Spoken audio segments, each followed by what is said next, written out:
الحمد لله الذي هدى وسلام على عباده الذين اصطفى خصوصا على سيد الرسل وخاتم الأنبياء وعلى آله وصحبه الذين هم نجوم الهدى. أما بعد فأعوذ بالله من الشيطان الرجيم. بسم الله الرحمن الرحيم. شهر رمضان الذي أنزل فيه القرآن هدى للناس وبينات من الهدى والفرقان فمن شهد منكم الشهر فليصم ومن كان مريضا أو على سفر فعدة من أيام أخر يريد الله بكم اليسر ولا يريد بكم العسر ولتكملوا العدة ولتكبروا الله على ما هداكم ولعلكم تشكرون. وقال النبي صلى الله عليه وسلم: من صام رمضان إيمانا واحتسابا غفر له ما تقدم من ذنبه أو كما قال رسول الله صلى الله عليه وسلم: صدق الله العظيم وصدق رسوله النبي الكريم ونحن على ذلك لمن الشاهدين والشاكرين والحمد لله رب العالمين. ما إن مدحت محمدا بمقالتي ولكن مدحت مقالتي بمحمد. يا رب صل وسلم دائما أبدا على حبيبك خير الخلق كلهم. هو الحبيب الذي ترجى شفاعته لكل هول من الأهوال مقتحم.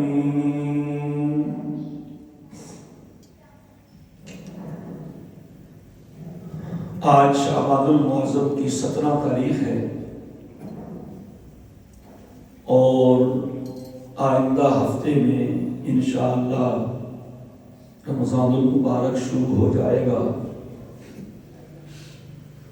اور ایک جمعہ ہے شعبان کا، پھر رمضان المبارک کا آغاز ہوگا. ایک مسلمان کے لیے اللہ کی طرف سے یہ انتہائی نعمت کا اور کرم کا معاملہ ہوتا ہے کہ اسے اپنی زندگی میں رمضان کا مہینہ مل جائے اور اسے رمضان کے روزوں کی، تراویح کی، عبادات کی، تلاوت کی توفیق ہو جائے. یہ ایسا مہینہ ہے جس میں اللہ تعالیٰ نے ساری آسمانی کتابیں اتاری ہیں. قرآن کریم سمیت جتنی بھی آسمانی کتابیں اتری ہیں وہ رمضان کے مہینے میں اتری. اور پھر اس مہینے میں اللہ تعالیٰ نفلوں کا ثواب فرضوں کے برابر کر دیتے ہیں اور فرضوں کا ثواب 70 گنا بڑھا دیتے ہیں. 70. کون سا کاروبار ہے دنیا کا کہ جس میں ایک سیزن ایسا ہے سال میں، مہینے کا، دن کا، ہفتے کا، کہ اس میں جو نفع ہے وہ 70% ملے؟ کوئی نہیں ہے.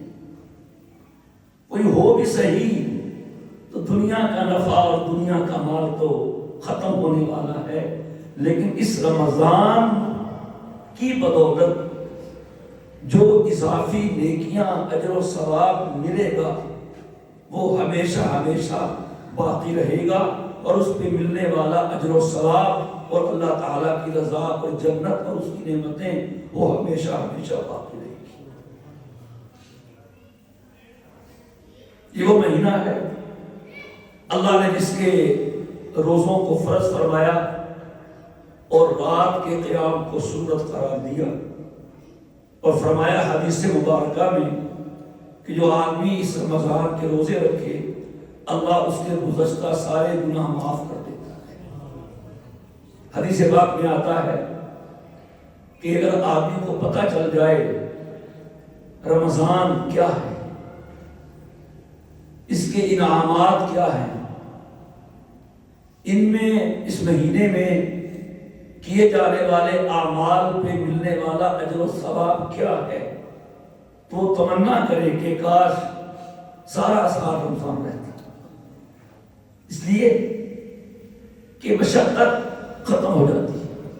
اب جو لوگ رمضان میں روزے رکھتے ہیں تو کیا اللہ بچائے وہ بھی اپاہج ہو جاتے ہیں، وہ لنگڑے ہو جاتے ہیں، کیا انہیں کوئی دائمی مرض لگ جاتا ہے، کیا وہ ہمیشہ کے لیے معذور ہو جاتے ہیں؟ ہاں، ایک وقتی بھوک پیاس ہوتی ہے، اسے تھوڑا سا برداشت کرنا پڑتا ہے، لیکن اس مشقت پہ ملنے والا اجر و ثواب ہمیشہ ہمیشہ باقی رہتا ہے۔ ایک اللہ والے فرماتے ہیں میرے پورے علم کا خلاصہ یہ دو جملے ہیں، ان مشقت الطاعت تذهب ويبقى ثوابها ولذت المعصیت تذهب ويبقى عقابها، کہ نیکی کرنے میں جو تکلیف اور مشقت اٹھانی پڑتی ہے وہ ختم ہو جاتی ہے، لیکن ثواب ہمیشہ باقی رہتا ہے۔ اور گناہ کر کے جو لذت حاصل ہوتی ہے وہ وقتی اور عارضی ہوتی ہے، ختم ہو جاتی ہے، لیکن اس کا عقاب و عذاب اور گناہ ہمیشہ باقی رہتا ہے۔ تو اس لیے نبی کریم علیہ السلام نے ہر موقع پہ امت کو آگاہی دی ہے۔ رمضان کا مہینہ آتا تو آپ ایک عظیم خطبہ ارشاد فرماتے اور لوگوں کو اس کی اہمیت دلاتے اور اس کی طرف متوجہ فرماتے۔ آپ کے ارشادات عالیہ میں یہ بات بھی شامل ہوتی کہ وہ مہینہ آ رہا ہے اللہ تعالیٰ جس میں جنت کے دروازوں کو کھول دے گا اور جہنم کے دروازوں کو بند کر دے گا۔ یہ وہ مہینہ آ رہا ہے جس میں سرکش شیاطین کو قید کر دیا جاتا ہے، نیکی کا اجر و ثواب بڑھا دیا جاتا ہے، اور فرمایا اے خیر کے طالب اور آگے بڑھ، اور اے گناہ کرنے والے اب تو رک جا۔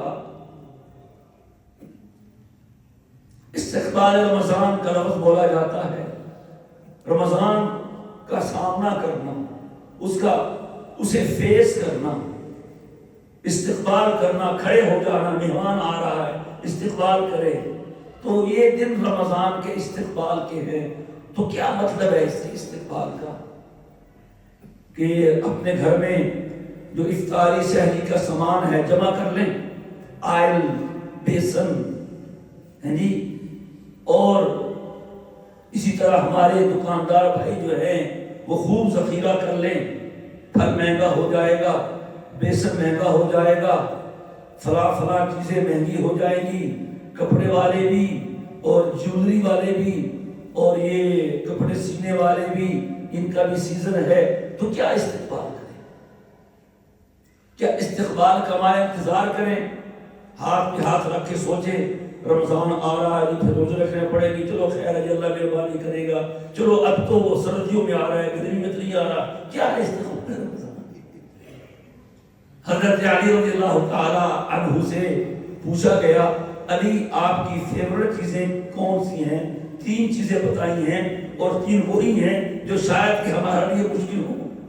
فرمایا پہلی چیز میری پسندیدہ یہ ہے گرمی کا روزہ ہو، گرمی کا روزہ مزہ آئے نا، اور دوسرا دشمن پہ تلوار ہو، اور تیسرا مہمان کی مہمان نوازی ہو۔ حضرت شاہ عبدالرحیم رائے پور رحمہ اللہ تعالی رائے پور شریف کے رہنے والے تھے، مشہور ہیں، ہمارے سلسلہ رائے پوری کے باغی ہیں، ہمارے دنیا شریف کے شاہ عبدالقادر رائے پور رحمہ اللہ تعالی۔ زندگی کے آخری رمضانوں میں سے رمضان تھا اور سخت گرمی کا رمضان تھا، حضرت پہ کمزوری بھی تھی، بیماری بھی تھی، زور بھی تھا، بڑھاپا بھی تھا، سب کچھ تھا۔ تو شاہ عبدالقادر کہتے حضرت آپ تو اتنے بیمار اور ضعیف کمزور ہیں، روزہ چھوڑ دیں، اللہ نے بھی اجازت دی ہے۔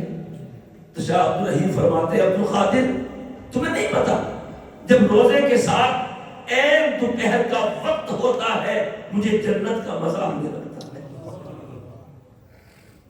ہمیں تو کھانے میں مزہ آتا ہے نا، لیکن جب کسی سے محبت ہو تو اس کے نام لینے میں اور اس کے نام پہ تکلیف اٹھانے میں اور اس کے نام پہ بھوکا رہنے میں بھی مزہ آتا ہے۔ استقبال رمضان کا ایک مطلب تو یہ ہے کہ ہم جو گناہ کر رہے ہیں وہ چھوڑ دیں، فوری طور پہ چھوڑ دیں، اور جو پچھلے گناہ کر چکے ہیں ان کی تلافی کریں۔ ایک تلافی معافی کی صورت میں ہوتی ہے، اللہ کا گناہ کیا اس سے معافی مانگی، وہ تو کہتا ہے میرے بندے معافی مانگ لے میں معاف کر دوں گا، اس کا وعدہ ہے، وعدہ ہے اس کا۔ اور فرمایا ان اللہ یغفر الذنوب جميعا، سبحان اللہ، اللہ تمہارے سارے گناہ معاف کر دے گا۔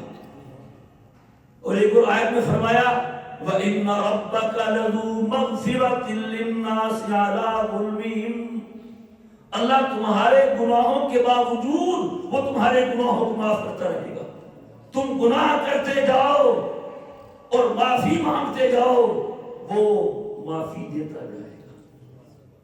معافی مانگے، اور اسی طرح کوئی اللہ کا حق باقی ہے، پچھلے سالوں کی نمازیں وہ معافی سے معاف نہیں ہوگی، پچھلے سالوں کی زکاتیں ہیں 10 سال کی نہیں دیں، 15-20 سال کی نہیں دیں، پچھلے سالوں کے رمضان کے روزے ہیں وہ نہیں رکھے، عشر میں نے نہیں دیا، پیداوار اٹھائی، قربانی مجھ پہ واجب تھی عید کی نہیں کی، 10 سال 1 سال 4 سال حج فرض تھا نہیں کیا، صدقہ فطر ادا نہیں کیا، یہ حقوق ہیں، یہ ادا کرنے ہوں گے، یہ ادا کر۔ یاد رکھیے توبہ سے گناہ معاف ہوتا ہے، حق معاف نہیں ہوتا۔ ہم لوگ غلط فہمی میں آ جاتے ہیں کہ جی معافی مانگو معاف کر دے گا، بھائی گناہ معاف کرے گا، حق 2 وجہوں سے معاف ہوتا ہے، یا ادا کرنے سے یا حق والے سے معافی دینے سے۔ اب اللہ نے تو کہہ دیا میں تو حساب کروں گا، اور ایسے آدمی کے بارے میں حدیث میں ہے، بخاری کی روایت ہے فَهُوَ إِلَى اللَّهِ إِن شَاءَ عَفَا عَنْهُ وَإِن شَاءَ عَاقَبَهُ، ایسا بندہ جو نیک اور برے عمل کر کے دنیا سے چلا گیا اور اپنا معاملہ بیچ میں چھوڑ گیا تو پھر وہ اللہ کے سپرد ہے، اس کے لیے کوئی وعدہ نہیں ہے، وہ چاہے گا معاف کر دے گا اور چاہے گا سزا دے دے گا۔ تو رزق ہے بہت بڑا۔ دوسرا بندوں کے حقوق ہیں، جی ہاں، بہن کا حق مارا ہوا ہے وراثت کا، بڑے بھائی نے چھوٹے بھائی کا حق مارا ہوا ہے، باپ فوت ہوا وہ سام بن کے قابض ہو گیا، قرض دیا تھا واپس نہیں دیا، کسی کو تھپڑ مارا ہے، کسی کو غیبت کی ہے، کسی کو تکلیف پہنچائی، یہ سارے حقوق ہیں۔ اسلام تو جانور کو مارنے کی اجازت نہیں دیتا، اس کا بھی حساب ہوگا، چاہے جائے کہ بندے پہ کیے گئے ظلم کا حساب نہ ہو۔ تو یہ ہے صفائی۔ پھر اس کے بعد آرائش و زیبائش ہے۔ طریقہ یہ ہوتا ہے بندہ پہلے تیار ہونے کے لیے پہلے میلوں کو دور کرتا ہے، پھر خوشبو وغیرہ کریم وغیرہ لگاتا ہے۔ میل ہوتے ہوئے کوئی بھی آدمی خوشبو نہیں لگاتا۔ تو 2 ہی طریقے ہیں استقبال رمضان کے، ایک اپنا میل دور کریں، ایک صفائی حاصل کریں۔ میل دور ہوگا گناہوں کی حقوق کی معافی ادائیگی سے، اور صفائی ستھرائی خوشبو آئے گی نیک اعمال کے کرنے سے۔ ہم زیادہ کرتے ہیں، تسبیح ہاتھ میں لے لیتے ہیں، نفل پڑھنا شروع کر دیتے ہیں، قرآن کریم لے کے بیٹھ جاتے ہیں، بہت اچھی بات ہے، لیکن بھائی پہلے جو گند اوپر چڑھا ہوا ہے وہ تو اتارو۔ گند کی بوریاں جسم پہ ہیں، کاندھے پہ ہیں، اور تم خوشبو سپرے کر رہے ہو، تو جب تھوڑی دیر میں سپرے ہٹے گا پھر بدبو آئے گی۔ تو یہ ہے استقبال رمضان۔ اپنے آپ کو دیکھیں میں کیسا ہوں، اگر مجھے اپنے گناہ نظر نہیں آ رہے تو میں اس کا بھی علاج کرواؤں۔ ایک بیماری وہ ہوتی ہے کہ بیمار کو پتہ چلتا ہے اور اللہ کی طرف سے اس کی قدرت ہے، ہر بیماری کی وارننگ ہوتی ہے، درد ہوتا ہے، پین ہوتا ہے، طبیعت میں بے اعتدالی آتی ہے، یہ وارننگ ہے بھائی کچھ کر لے، کچھ ہونے والا ہے۔ اور اگر خود کو پتہ نہیں چلتا پھر آلات ہیں، مشینیں ہیں، میٹر ہیں، ڈاکٹر ہیں، لیب بنے ہوئے ہیں، وہ بتاتی ہیں یہ بیماری ہے، یہ بیماری ہے۔ تو اگر ہمیں اپنی بیماری پتہ نہیں چل رہی تو اس پہ بھی افسوس ہونا چاہیے، پتہ چل رہی ہے اس کا علاج کروانا چاہیے۔ تو اس طرح ہم جب استقبال کریں گے رمضان آنے سے پہلے تو استقبال ہوگا۔ اور اگر ہم کہیں آ رہے جب آئے گا پھر توبہ کریں گے، یہ تو وہی بات ہوئی، گھر میں کوئی فنکشن ہے، کوئی تقریب ہے، سب ہاتھ پہ ہاتھ رکھ کے بیٹھے ہیں، جی فلاں تاریخ ہے، بچی کی شادی کی تاریخ آ رہی ہے، یہ آ رہی ہے، جب تاریخ سر پہ آ گئی اب یہ بھی کرو وہ بھی کرو، ادھر سے بارات بھی آ گئی، تو کیا کچھ ہو جائے گا؟ نہ ہوٹل بک کیا ہوا ہے، نہ کسی کو کھانے کا کہا ہوا ہے، نہ کسی کو زیور کا آرڈر دیا ہے، کچھ بھی تیاری نہیں کی، آ رہا ہے نا جی، ابھی دو ہفتے ہیں بھی تو یہ ہمارا حال ہے۔ ہم سوچ رہے ہیں، گنتی کر رہے ہیں، رمضان آ رہا ہے بھائی ہم کہاں جا رہے ہیں؟ تو اس سے پہلے کہ وہ آئے ہم بالکل صاف ستھرے ہوں، ابھی معافی مانگیں، یہ نہ کہیں رمضان آئے گا تو معافی مانگیں گے، اب کیا پتہ آئے گا کہ نہیں آئے گا۔ یہ ہمارے بیٹھے ہیں میاں الیاس صاحب، ان کے عزیز رات فوت ہو گئی، میاں شمس صاحب بھی جنازہ اثر کے بعد کیا پتہ چلتا ہے؟ تو کیا انہیں معلوم تھا کہ کل میں فوت ہو جاؤں گا؟ کتنے اب تو اچانک موتیں ہو رہی ہیں۔ اس واسطے ہمیں کل کا اور رمضان کے آنے کا انتظار نہیں کرنا چاہیے، بلکہ ابھی اپنے اللہ کو راضی کرنا چاہیے، اپنے حقوق لکھ لینے چاہیے، اور ایک ایک حق معاف کروائیں بندوں سے۔ آج وقت ہے، آج تھوڑی سی ذلت برداشت کر لیں، کسی کے پاس چل کے جانا ہے چلے جائیں، کسی کے آگے ہاتھ جوڑنے ہیں جوڑ لیں، خدا کی قسم آج کی معافی ہو جائے گی لیکن کل کوئی معاف نہیں کرے گا، کوئی معاف، حتیٰ کل بیوی بھی معاف نہیں کرے گی، بیٹا بھی معاف نہیں کرے گا، بہن بھائی بھی، ماں باپ بھی معاف نہیں کریں گے۔ اس لیے یہ ہے اس کی تیاری۔ اور جب اس طرح سے رمضان آتا ہے اور پھر رمضان جاتا ہے تو آدمی یوں پاک و صاف ہو جاتا ہے جیسے کہ آج وہ نہا کے اور کپڑے پہن کے بالکل صاف ہے، کوئی میل بھی نہیں ہے، خوشبو آ رہی ہے۔ پھر اللہ تعالیٰ کئی لاکھ لوگوں کو جنت عطا فرماتا ہے۔ اس لیے میرے دوستو ہم اس موقع سے فائدہ اٹھائیں اور صرف رسم و رواج میں نہ رہیں، باتوں میں نہ رہیں، ذرا تخلیے میں بیٹھ کے سوچیں، اپنے گناہوں کو سوچیں اور سوچ کے روئیں اور رو کے معافی مانگیں اور معافی مانگ کے روئیں، رو کے معافی مانگیں، معافی مانگ کے روئیں اور حقوق کو ادا کریں۔ اور اس حالت میں رمضان آئے کہ ہم اللہ کے سامنے سرخرو ہوں، کوئی بھی گناہ ہمارے ذمہ نہ ہو۔ اللہ اس طرح سے ہمیں رمضان کے استقبال کرنے کی توفیق عطا فرمائے۔ اللہ یہ مبارک مہینہ ہم سب کو نصیب فرمائے اور بار بار نصیب فرمائے، اور اس مہینے کو ہماری درجات کی بلندی کا اور اپنے قرب کی بلندی کا، اپنے رضا کے حصول کا ذریعہ بنائے۔ وآخر دعوانا ان الحمد للہ رب العالمین۔